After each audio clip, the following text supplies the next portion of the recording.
Kelly had no idea the horn on her Prius would trigger such a noisy dust-up.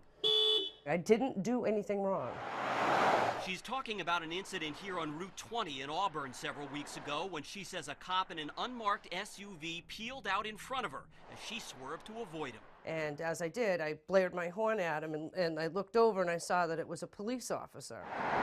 Turns out the officer was actually pursuing another car, but wound up writing Kelly a rare noise ticket for excessive and unnecessary use of her horn. I had to swerve around him. Why wouldn't I get angry? And then to get pulled over and get a citation for that action is completely infuriating.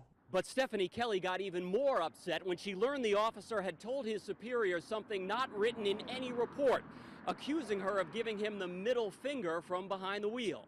I did not flip this guy off. Kelly, who works for the state, says she has the utmost respect for police officers and denies doing anything beyond throwing her hands up in disgust. It seems to me that that would be an underlying reason for this officer to be angry with me. After pleading her case to several town officials, the police chief told her the ticket was within the officer's professional discretion. It's just not fair. You know, it's my word against his, basically. The chief tells us the officer is a gentle giant with no complaints despite thousands of citations issued.